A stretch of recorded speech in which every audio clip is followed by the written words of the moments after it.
Welcome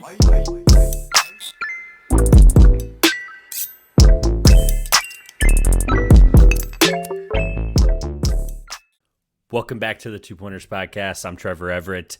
Really quick before we get into today's episode, nice little second pod, like I told you in the intro, in the Alex Golden podcast, talking about the Pascal Siakam trade. Joined today after about a year, about this time last year. I talked to Coleman Crawley. Looking forward to talking to him again at Sharpshot Select on all social media platforms. We talked about mid-majors ad nauseum, 50-plus minutes. I asked for 30. He gave me way more. Greatly appreciate his time, as always. Good friend of the program. Good dude. So wanted to make sure we told you at the top. Don't forget, Two Pointers is the presenting sponsor with SeatGeek.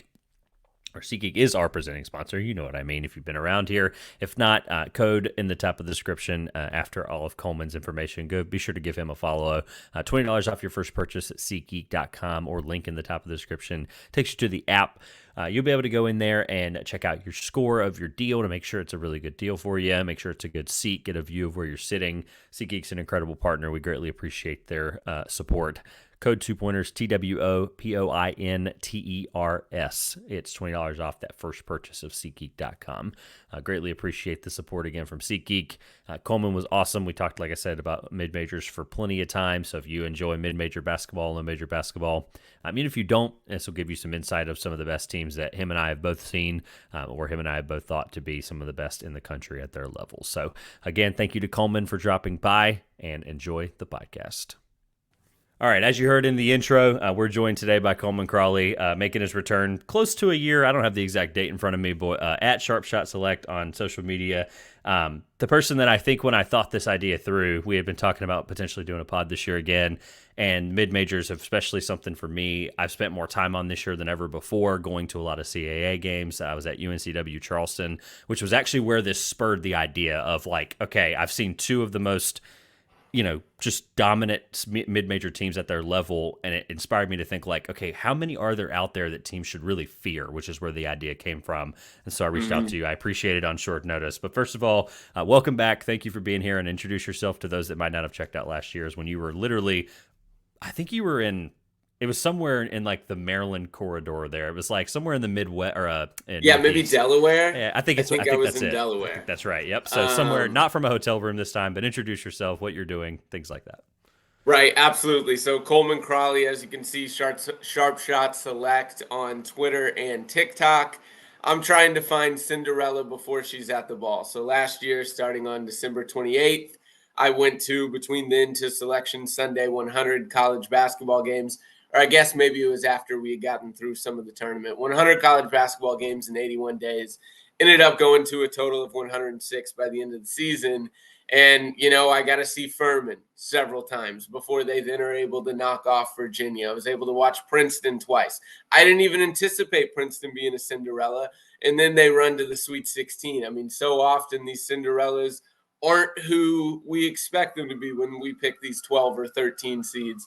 Trying to find those Cinderella teams and trying to catch as much live college basketball as I can.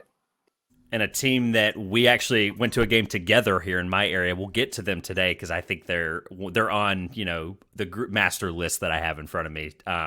We'll get to it. People will know if they saw the content from last year. So I'll lay out a few not ground rules, but just things for the listeners to keep up with. I already explained all of it to you. So really quick, we excluded when I made this master list, when I reached out to you, I excluded the Mountain West because, in my opinion, they're a power conference this year.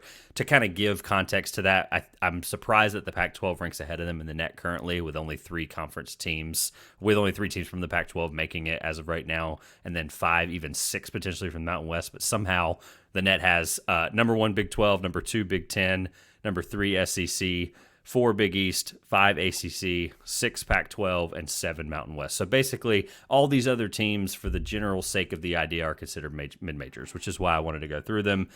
For the ease of the listener, like I told you before, we're going to go through just a few in a row here of conferences. We won't spend forever on it. The ultimate goal when people are listening to this is you're going to want to hear the master list at the end, because there's the 10 that I feel the strongest about.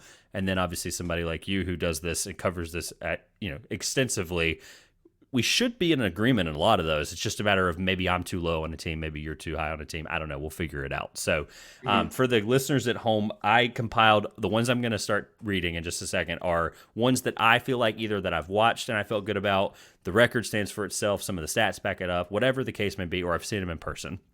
So we'll go through kind of making it easier on the listener. The America East is first. Always catches me off guard that it's not the American East, but like straight on their website, it says America. East. Throws me off. I don't really understand that, but whatever. The American, which is, FAU, Memphis, SMU, those kinds of teams, and then the A10. We're going to start with those three in the A's to make it a little easy. For the America East, I have UMass Lowell in Vermont. So one of those two gets an AQ. I don't think that's a league that obviously would get two in, of course. The American, I have FAU, SMU, and Memphis. And then the A10, I have Dayton and George Washington.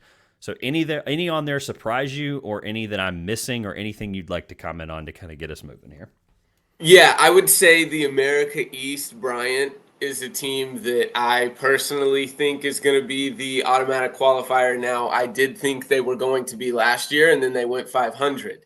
But Grosso's gone after the incident and then stepping down, and is Phil Martelli Jr., and this team, I watched them once at home last year against UMBC.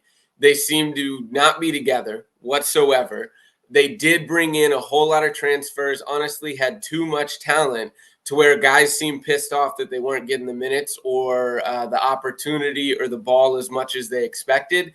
This year, with two of those key players having left, I think now their talent pool is better suited with them having, 6 super talented guys rather than 8 in the past. They brought in Connor Withers at a UMass Lowell that's been super helpful for them. I think Bryant could win the America East. That was the team that you left off that I think they're right there in that trio.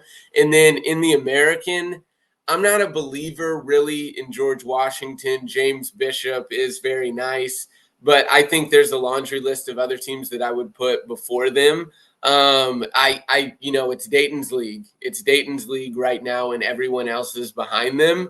But gosh, Richmond, St. Joe's, St. Bonaventure, VCU, George Mason. I'm still a believer in Duquesne long term, even though they're winless right now. Loyola Chicago, like the A10 is just so deep.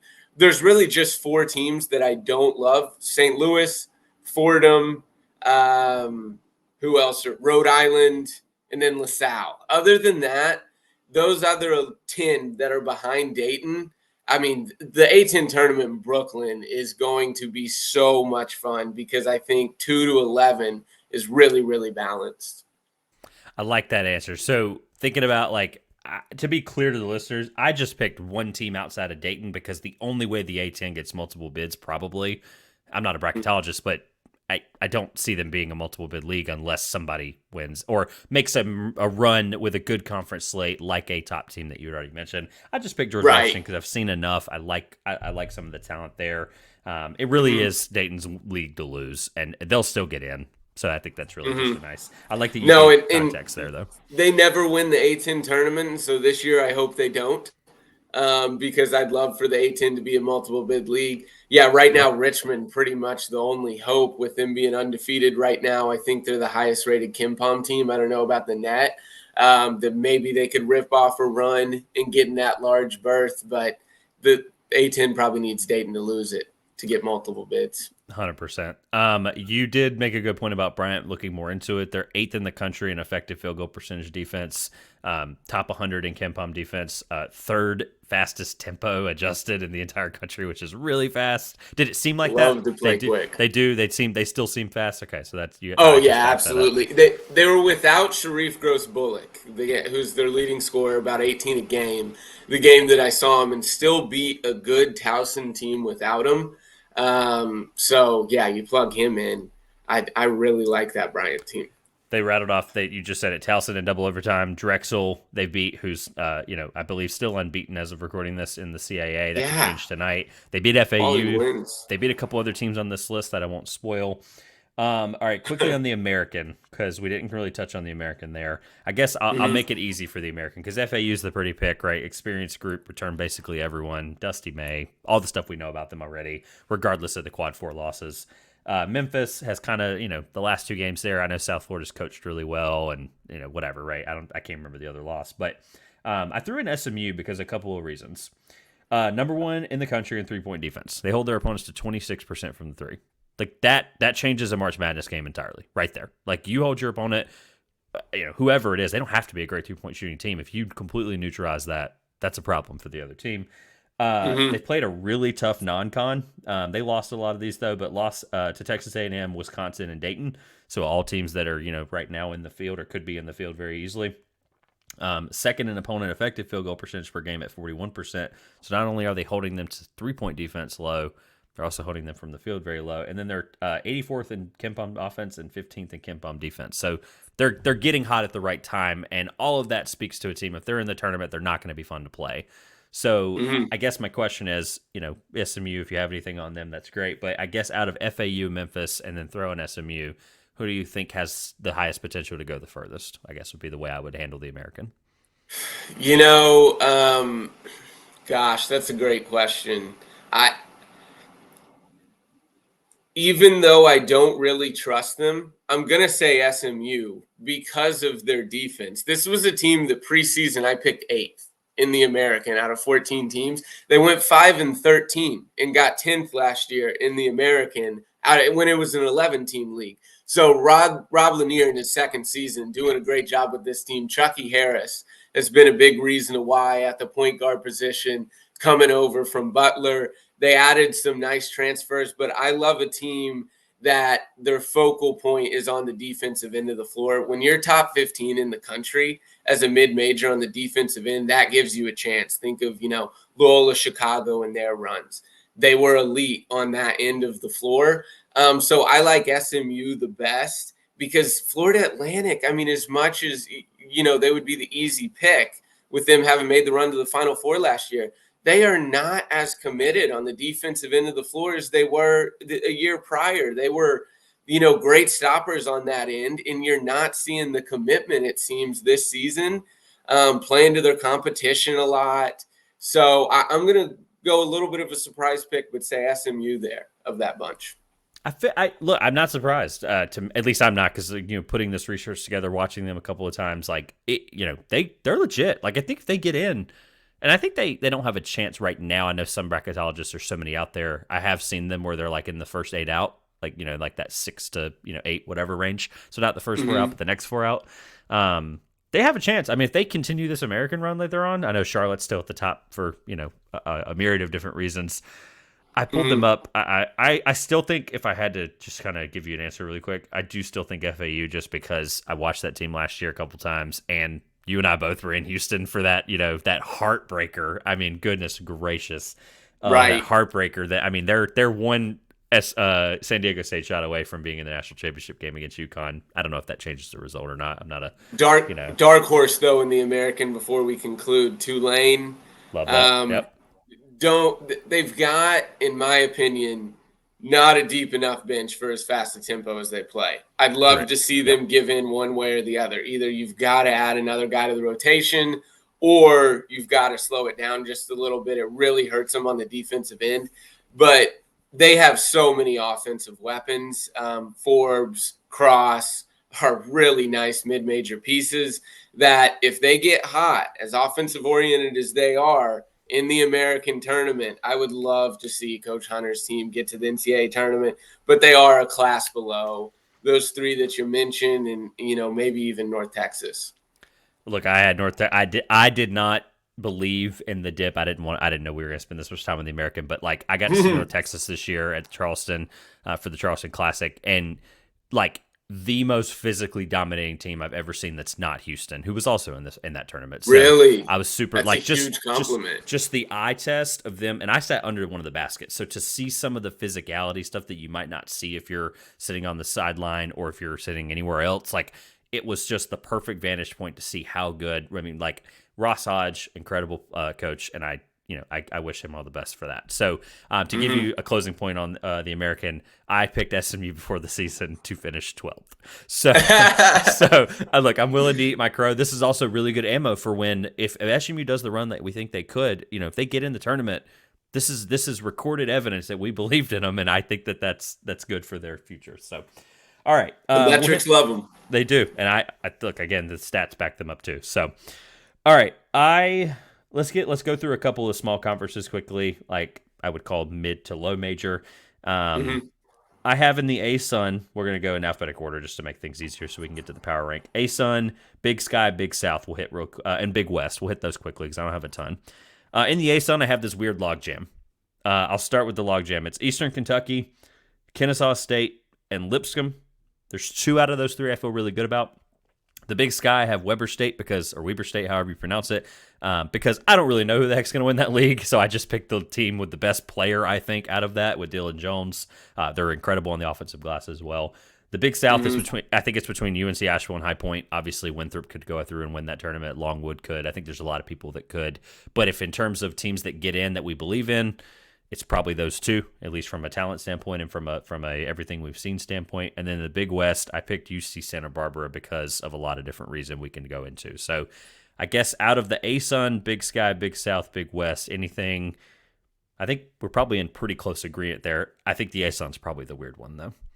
The Big West, I disagree with you there. I've got UC Irvine, UC Santa Barbara. Man, just for whatever reason, they don't look like the same team that they were last year that, tied first place in this conference. Maybe it's losing Miles Norris. I don't know. But I think they're 500 right now in the Big West.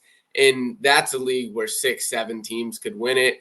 I think the Big South is similar, where High Point is having a massive advantage that it's no longer at Bojangles, the Big South tournament. It's at High Point, which I feel like is crazy unfair. But that's one where maybe six of those 9 teams could win it. You throw in Gardner Webb, Radford, Longwood, Winthrop with those top 2 that you named. I love leagues like that, Horizon, SoCom, where you've got several teams that it looks like can win, and those are 2 conferences that you named that are like that. The A-Sun, I think it's Eastern Kentucky. It's weird. They had such a poor non-conference, but now they're hitting their stride in conference play. I think it's Eastern Kentucky that's a class above everyone else. And then the 2 that you mentioned are who I'd put at 2 and 3, Kennesaw and Lipscomb. And then did you name one more conference? The Big Sky. Big Sky, I went with Weber State because I was like, Dylan Jones. I mean, he gets in the tournament. He's good enough to carry them to a victory. I believe in him. I completely agree with you. That's who I would take too. Yeah. But right now they're 3 and 4 in Eastern Washington and Montana are looking really good. But I would still agree with you. Best player, neutral court tournament. Give me Dylan Jones and Weber State. Yeah.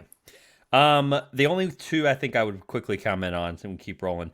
The Big West, I know UC Santa Barbara. I just believe in Ajay Mitchell, Johan Traore, Cole Anderson shooting 44.6% from 3 on 6.7 attempts. Like just a ridiculous nuclear weapon there. So I think if they can get into a flow right now, like late January, early February, if you don't get put your foot to the pedal, it can really hurt you, especially in a tournament like that where you, like you mentioned, there's a lot of really good teams there. It's obviously not going to be an easy path, but I think they have the talent if they get in. That's probably the team I feel good about. Traore has got to be the most common name of a forward in college basketball. I know. There are Traores everywhere. I mean, and soccer too. I mean, it's such a big name in soccer overseas. Yeah. Obviously, he had some opportunity at Auburn. I know that they're an offensive juggernaut. 77th in points per game, 81st in offensive rebound. There's a ton of other stats that are even better than that. I just didn't want to spend forever on them. The only team I'll throw in there from the A-Sun that I feel good about is Lipscomb. Talked to Coach Acuff a few weeks ago on the Everything College Basketball podcast. Incredible coach. I believe in that guy. The 5-out fast Princeton concept, it's not really an offense. It's just like somebody's always moving if the five's in a certain spot. He described it very well. I like the fact that if they get in, their defense definitely needs some work, and he admitted that. But like if they play like a Kansas who can't shoot sometimes on a bad night, like and they aren't prepared for how fast they are, like Kevin McCullough might be, I could just see a problem for a team like Kansas. Now lately they're starting to look good. Furphy obviously had a great game the other night, but Lipscomb I think could catch somebody like Kansas off guard if they get a 2. Like I think at 215, Lipscomb would like completely throw somebody off, like kind of like Princeton did last year. So. I mean, I love a team that brings back continuity, and they brought back their 4 leading scorers from a year prior, and just when you play together for several years, you tend to figure each other out, have good chemistry, and typically that leads to success. The ASUN regular season is going to be huge because that's one of the few conferences where you get home court advantage based on your regular season standing. So how Eastern Kentucky, Kennesaw, Lipscomb, how those couple, and then you can even look at North Florida, Stetson maybe, how those teams shake out will be huge for who's getting home court advantage come early March. All right. To my favorite league, the league I've covered the most now, we'll hit CAA, Conference USA, and we'll stick with those two because I think there's some depth there. So I'll make the CAA really easy for everyone. It's Drexel, UNCW, Charleston, and Towson. Those are the 4, no matter what, that I think have a contention to beat somebody in March. Now, can somebody below there, can they win this conference? Absolutely, right? I left it with like, if I believe in these 4, this is who I had.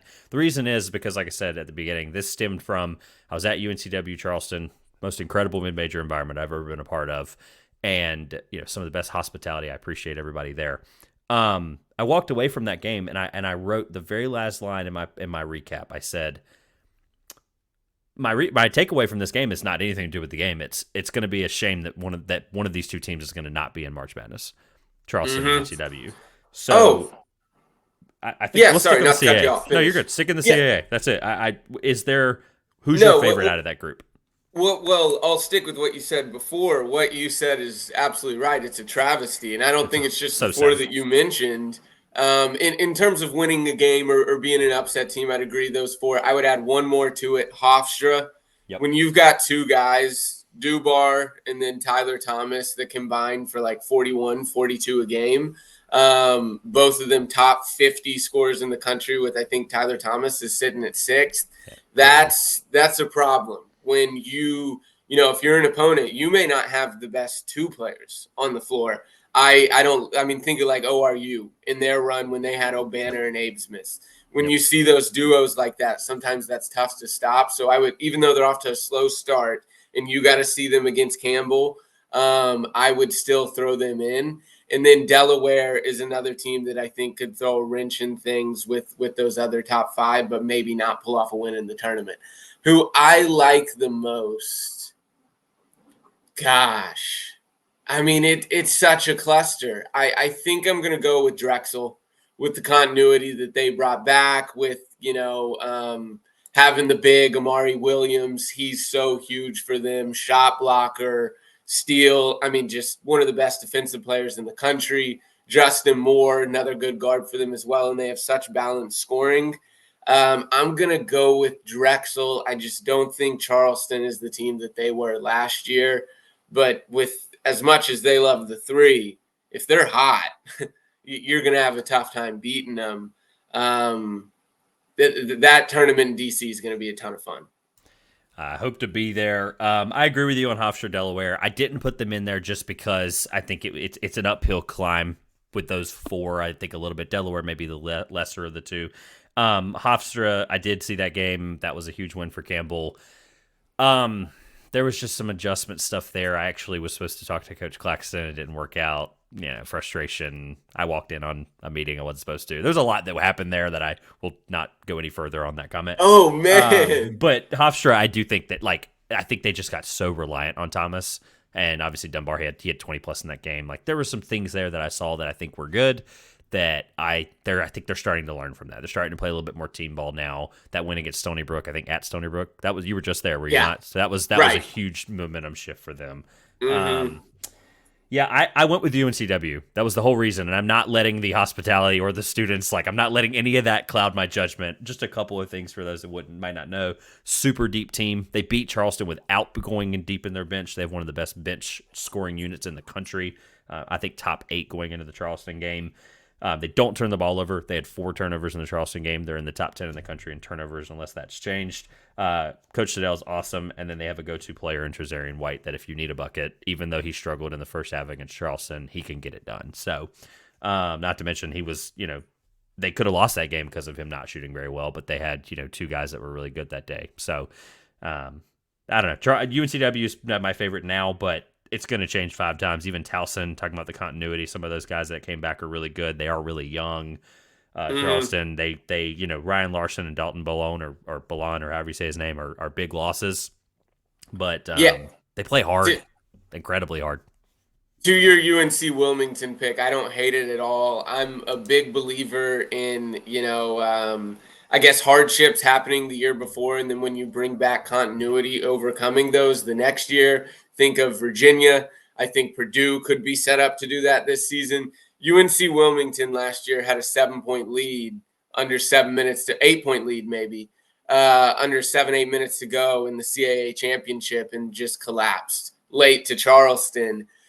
Bringing back their top 4 scorers, all that continuity.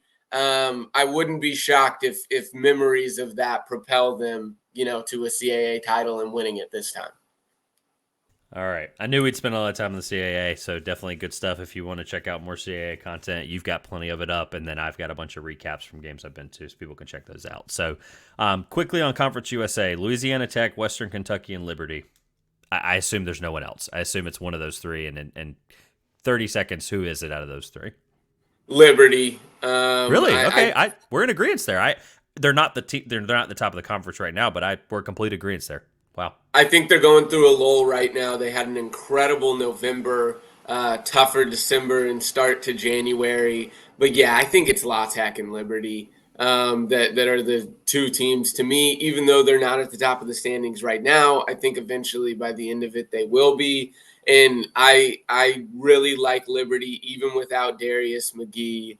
Outside of him, they brought essentially everyone else back. So love the continuity from that team. And I think you could almost make the argument that Conference USA might be a little bit easier than the Atlantic Sun, in just that there's just not the volume of teams up at the top like there is in the Atlantic Sun. There were 5 or 6 that Liberty would have to worry about if they were in that conference. I only think there's a couple in Conference USA.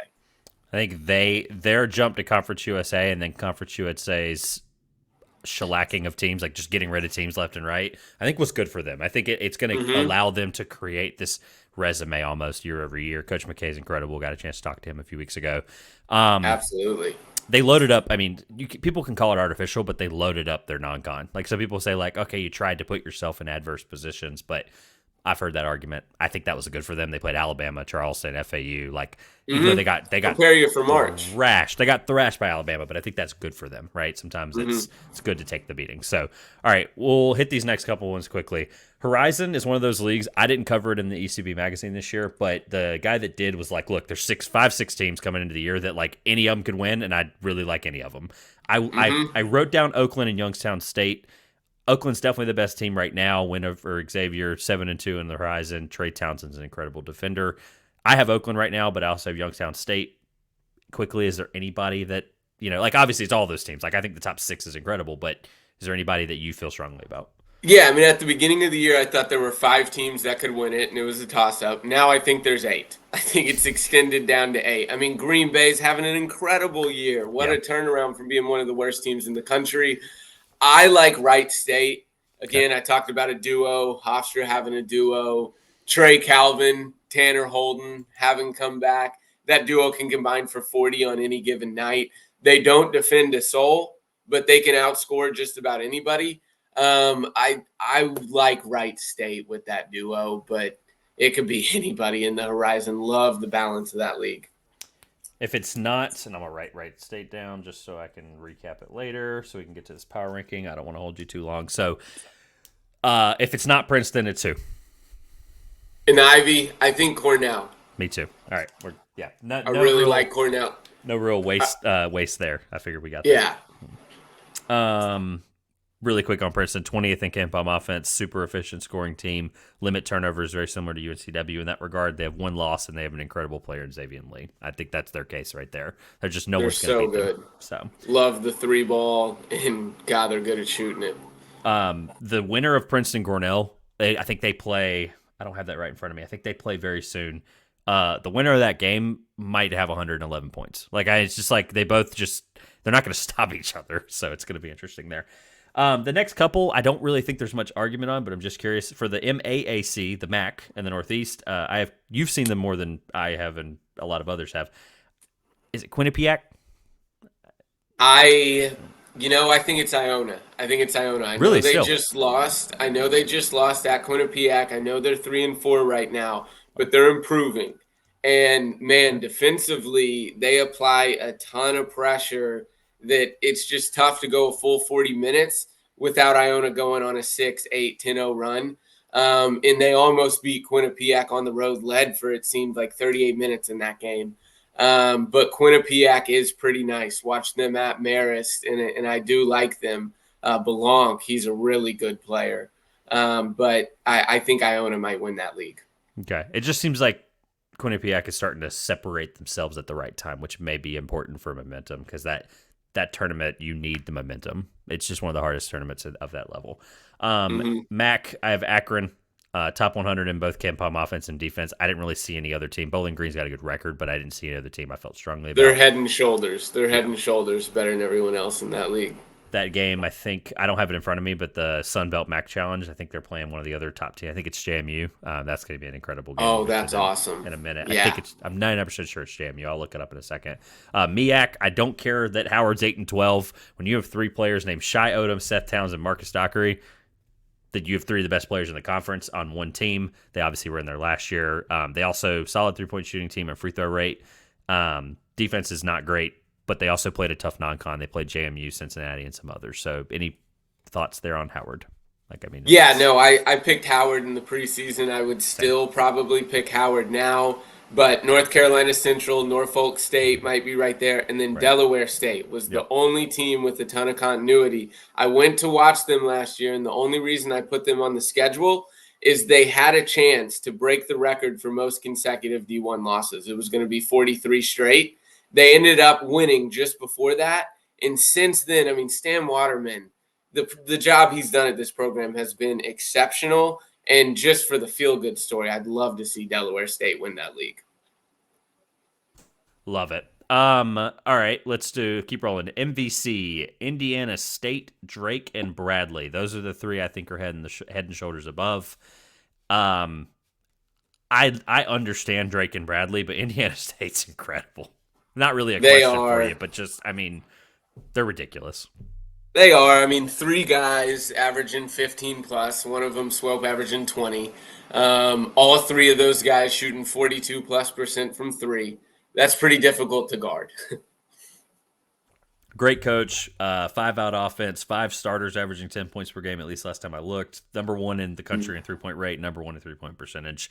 If they're cold, they still can beat you, but it's going to be tougher for them. But if they're on, the opponent's screwed. Just without a doubt. I'm trying to figure out that seed range. I think Drake last year was a 12 against Miami, if I got it right. So, because of the way they play, they're going to be a nightmare to see in the tournament if they get in. And, I mean, as strong as the Missouri Valley's looking, at least the depth in it, they've got a chance to be a multi-bid league and maybe even as many as 3. If Indiana State and Drake can dominate in the regular season and someone else can come through. Where they are at the metrics is borderline at large worthy, Indiana State and Drake. I think the bid stealer that I'll be watching in that conference tournament, and I'll have the guys from ECB will be there because that's an incredible tournament. They said they're going to be there. Bradley is I think the team that could do it. Top 75 in both KenPom defense and offense, 75th and 74th respectively.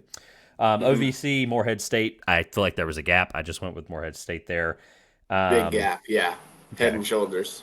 Good, so agreeance there. All right, and then we'll be quick on the last couple so we can get to the ranking here. So, SoCon, a conference we both love and is near and dear to our hearts. My favorite in college basketball. Samford, UNC Greensboro and Western Carolina right now I have as the three that if they got in, I wouldn't be shocked if they won a game. And I'm going to save most of my comments on a lot of these teams for those that didn't know the story I alluded to earlier. Super Bowl Sunday last year, I decided to come join you at UNC Greensboro against Wofford. Incredible game, went into overtime. I ended up missing like half the first quarter driving back home. It was just an incredible game to go to. They did not cover, if I remember correctly. No. Unfortunately, because that was a big thing there. But Samford, UNC Greensboro, Western Carolina, who do you feel the best about? Geez, I mean, the biggest question mark to me, I could even throw Furman in there, but I do agree with you. I think they're just a step below. But biggest question mark to me is who's healthy, who's playing in the SoCon. For Furman, they've been without several of their guys multiple times. Their three leading scorers. For Samford, it's Jermaine Marshall. I know they've continued to dominate. They've got the longest win streak going in college basketball, but in order to be a team that could win the SoCon tournament and then perhaps win tournament games, they're going to need Jermaine Marshall healthy and playing. So if they get him healthy, I'd say Samford. If they don't, I like Western Carolina with what they brought back. And I think Woolbright is, I mean, is he the best stat sheet stuffer in the country? 21, 12, and 6 or something like that. He's unbelievable how he impacts the game. Jackson, Jones. I love that Western Carolina team. I would go with. Actually, I'm going to save my thoughts. I already said that, so let me save my thoughts there. But I love the Western Carolina pick. Great coach there too. Experienced coach who played really good college basketball in his day. We'll rattle off the last three because then we'll get to the power ranking and I'll mention why. Southland, McNeese State. I don't think there's any competition there. I think if they lose, like, I'm not saying there's a chance they get in, but I just don't see them losing in their conference tournament. Anything can happen, but 17-2, Will Wade, great offense. Defense that's getting better over the last 5 to 10 games, and then they're 6th in the nation at three-point shooting. I just don't. It is what it is. Last two of my favorites. Sun Belt. Love the Sun Belt. I was at App State Auburn. That upset was incredible. One of my 2 or 3 court storms this year. By the way, how many court storms have you seen this year? Any? Oh, geez. None. Yeah. No? Really? I know mid-major doesn't happen as much, but UNCW. No, yeah, the games I'm going to, I haven't seen a court storm ever. Okay. That's true. Like the MAAC on a Friday night, maybe not as much. Yeah, maybe. Okay. Yeah. Fair. App State, James Madison, we'll get into it when we get into the power ranking because I'm sure we'll probably disagree a little, but just something to talk about there. And then the WAC. Is there anybody not named Grand Canyon that if they get in, you'd like, I like that team?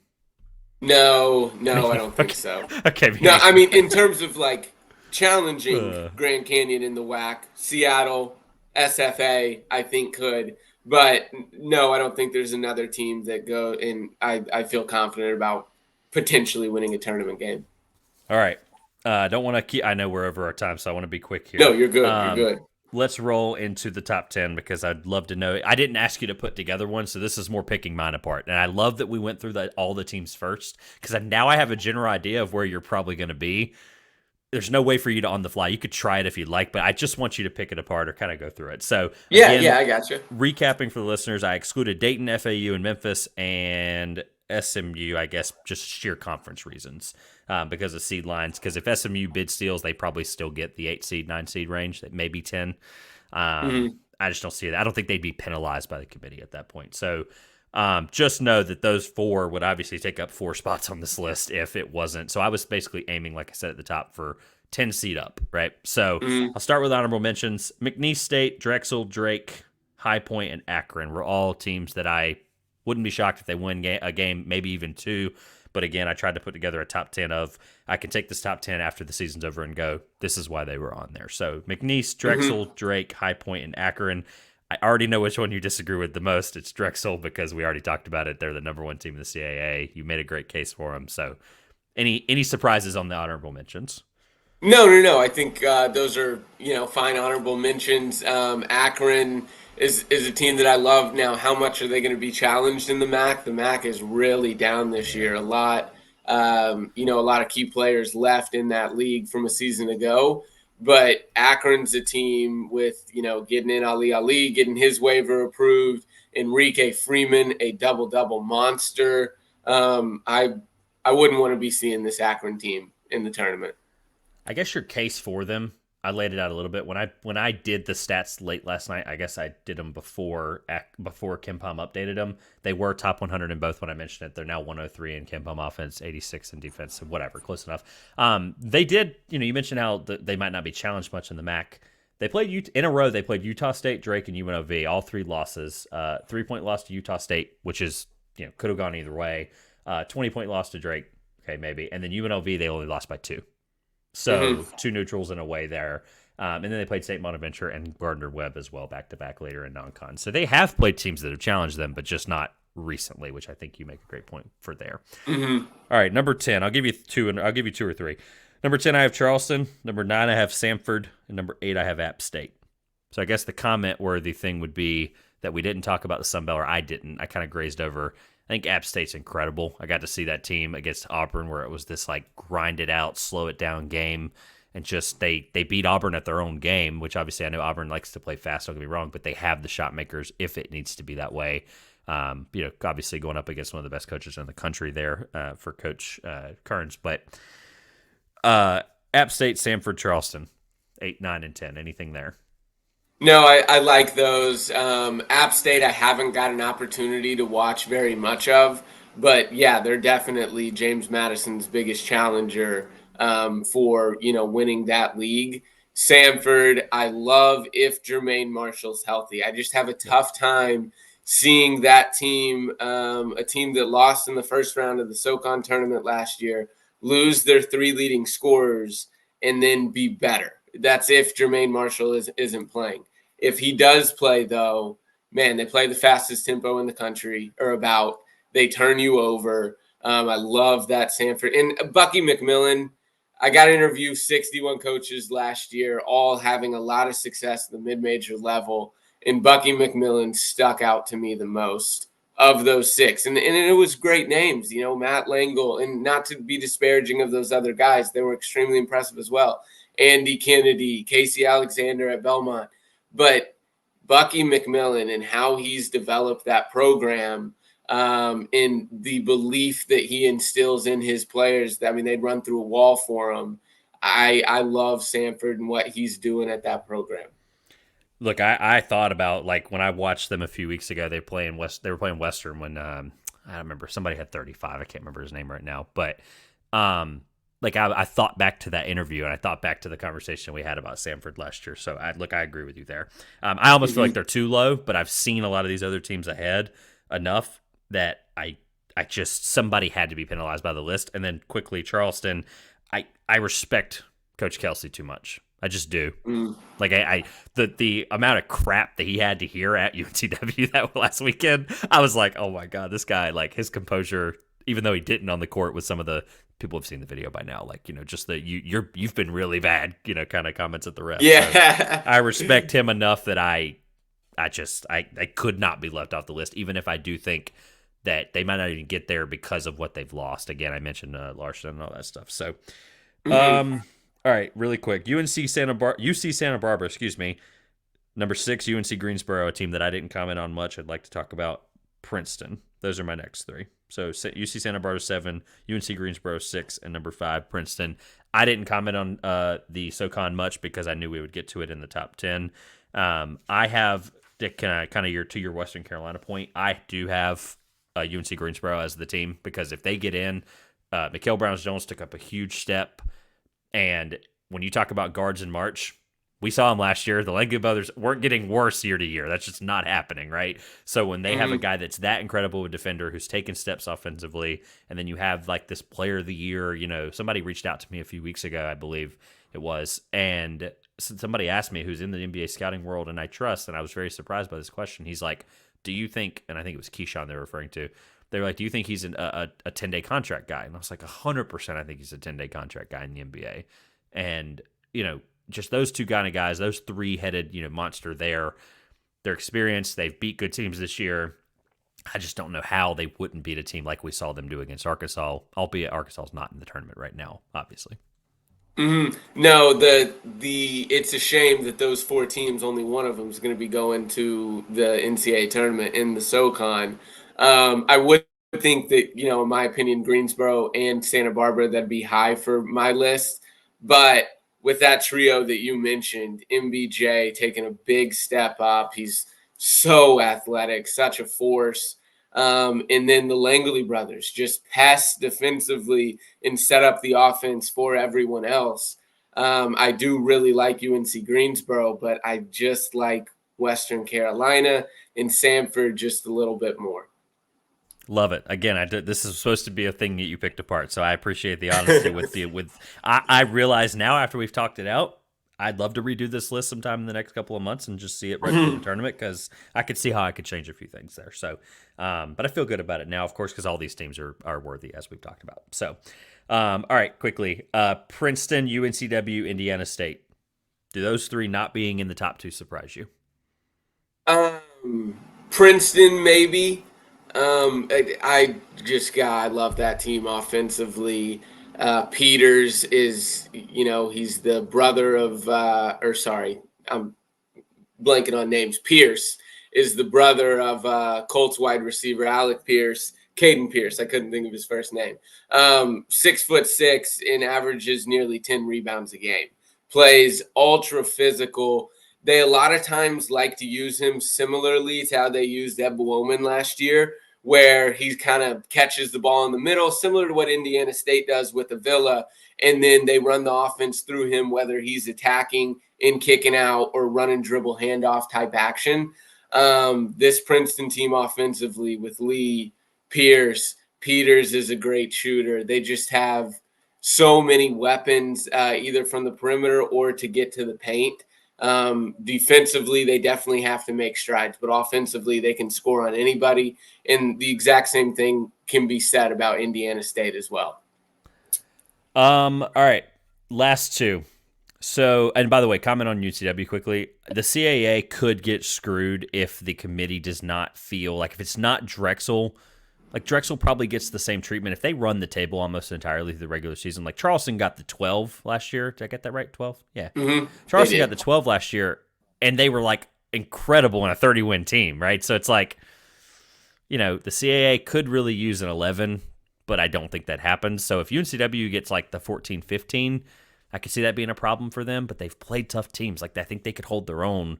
I just hope the CAA, for the respect of the league that we feel it has, should get a 12 or 13. I just wouldn't be shocked if they don't. That's kind of my issue there.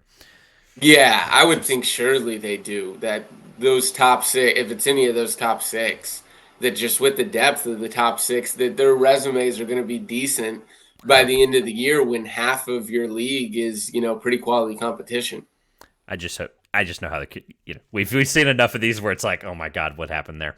All right, yeah. Last two. The reason I and these two, just for preface, the root of this idea is the last year the pretty pick was Charleston, right? And then a lot of us, it was Furman, right? A lot of us that was just below Charleston as a pretty pick. We should all feel good about Furman. That was a great choice. I think these two, whenever on March, whatever the day is, again, I can't remember when the brackets come out. When that date happens, people that night are going to be throwing their content around, and they're going to be like, James Madison and Grand Canyon, in that order for me, 2-1, are going to be everyone's pretty picks. Like, that's just going to be, out of all the teams we went through, I don't see any other team. That's why I gave you the honorable mentions first. But these are going to be everyone's pretty picks. James Madison, especially on that win streak earlier in the year, if you were in on them, you were in on them. There was no in between. There were a lot of doubters, and their only loss is Southern Miss at Southern Miss, which is a very low-key, like, sneaky place, like, hard to play in a cool, like, dome environment. And then App State, who we've already established is obviously one of the other best teams in their conference. So, James Madison, Grand Canyon, you said Ridley. Was there something that surprised you, or is there somebody I just omitted? No. I guess I just hadn't done, the list in my head of thinking like, okay, who's going to be left? Right. My team, of the list that you gave of like one bid leagues, Princeton is who I'd put at number one. But I don't blame you for having Grand Canyon right in there, and then James Madison as well. For James Madison, I worry a little bit, did you peak too soon? Already a couple losses into the season. Now you almost throw away hopes of an at-large berth.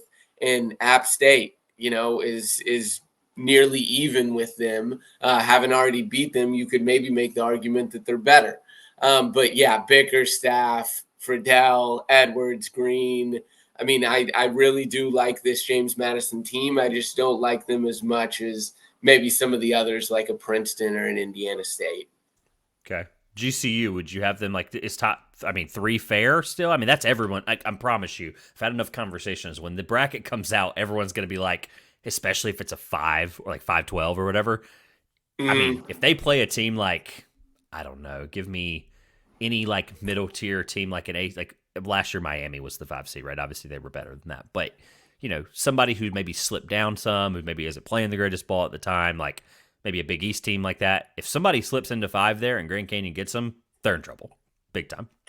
To be honest, I the conferences that I know I'm not going to go to, I haven't watched as much, so I I'm know, not it's watching tough. a ton of the WAC. But what I have watched the Grand Canyon, I have been very Yeah, impressed, of course. and I love their balance. I mean, top 75 in the country in both Kim Palm offensive and defensive Yep. efficiency.